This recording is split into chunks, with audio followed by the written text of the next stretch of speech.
So, before you go, I have a final question to you. That US has said that we are monitoring the way Canada has alleged India on the murder of Nizar, on Khalistani activist.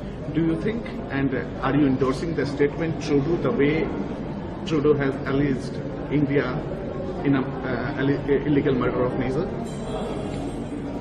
We respect India very deeply, and we respect the Indian history, the culture, and all the way that India, the historical context in which India has developed, and the will of the Indian people and the Indian government in order to continue finding the best way for the economic, political, and social development of his country. So this is what we think about that. So you touched upon the issue of terrorism, and we have sort of seen West and USA, they have laid up, a rules-based order where the definition of terrorism doesn't happen to be a universal definition.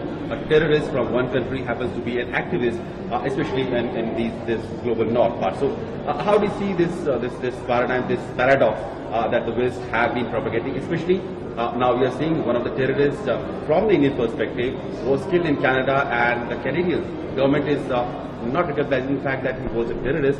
They are saying that he was just a Canadian citizen. How do you see this paradox of West versus global South?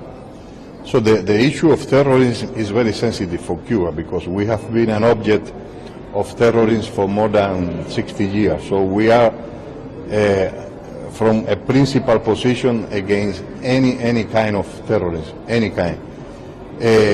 So it's a very sensitive issue for us.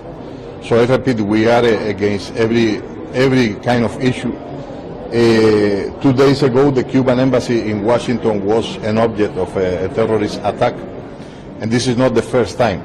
3 years ago, a man opened fire against the Cuban embassy in Washington. And we are demanding the United States government a full and a very strong response to these issues. And of course, we consider that these terrorist actions against the Cuban embassy is a result of a policy of aggression, hatred, disinformation, blockade against Cuba that stimulates all these actions.